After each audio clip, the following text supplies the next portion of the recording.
I think the last comment you made is the correct comment. 2 matches. We are very quick to forget that we've won a series against England, India, Ireland. Let's not forget what's come. We're judging world-class cricketers on 2 games. Let's make sure when we judge these guys and we pass judgment on them, we judge over a long period of time, not 2 games. Yeah, I think there's always going to be progress, but under pressure you will always revert to type. These things take time. I understand that you guys want it to happen quickly, but it doesn't happen quickly. That's not the way of the world.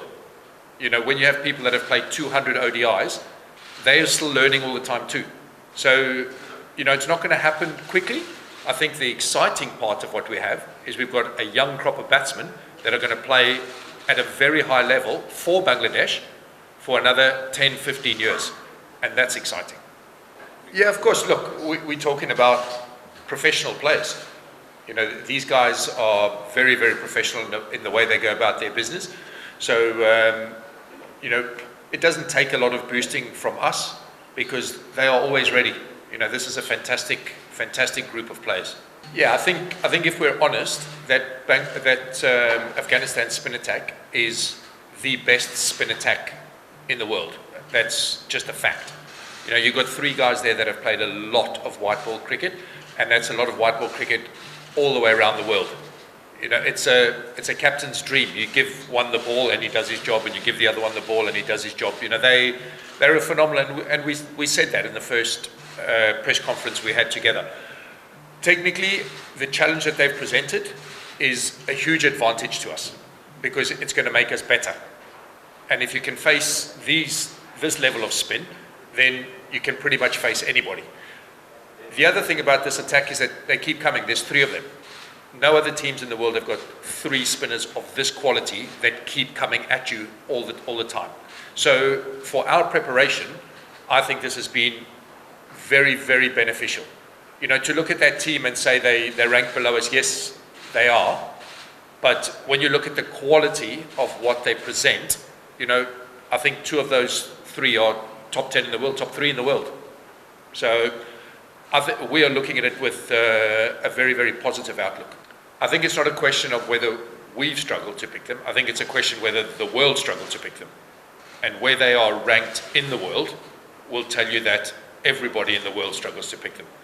You know, I had Mujib with me at Middlesex, and being the wicketkeeper with wicketkeeper's eyes and standing behind and talking to him, I struggled to pick him from behind. That's why they're so good. You know, could everyone pick Shane Warne? No. Could everyone pick Marith? No. That's why they're the best in the world. That's why every competition in the world puts up so much money for mystery spin. So it's not a question of whether it's the world. The question is, what are we going to do about it and how's it going to make us better? I think there's multiple ways of looking at that. I think first that's a question for selectors, not for me. And secondly, again, FIFA has played 2 games of cricket. You know, I think if we're going to keep chopping and changing all the time, then players are always going to feel under pressure. You have to show faith in players. So whether that number 7 spot's also going to be hugely dependent on the balance of the team that we put out against different opposition. So it's a game-by-game thing, but what selectors are thinking at number 7, that's a question for them. So you're talking about outcome. So if you look at any batter in the world and you ask them whether they scored those 6 runs, no batter in the world is going to tell you that he's happy with the outcome. Am I happy with Afif as a batsman? 100%. I don't think there's any. County cricket's probably the closest, and state cricket are probably the closest to international cricket, and still there is a big jump. When you come up to international level, it's not only the standard that jumps, it's execution that jumps.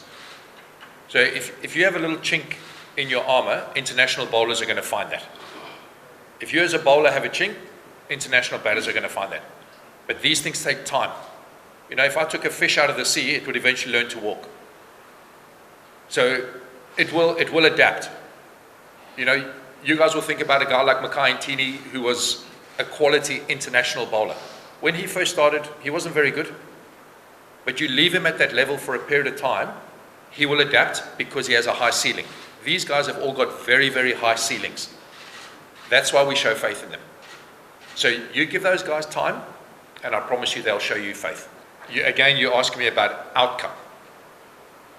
And if you had to ask me about outcome and batsmen and those numbers, then anybody in the world will tell you that that is not what we're trying to do.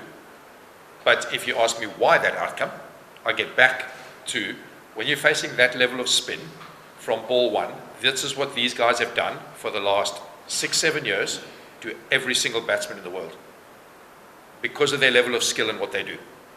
It's very, very difficult. But the longer you hang in, the easier it becomes. That is no different to any batting against any attack. So I alluded to it at the beginning. This is a very, very positive thing for our batters and for Bangladesh cricket and for our team for the future. Remember, we have 2 big tournaments coming up. So look at it from a positive point of view.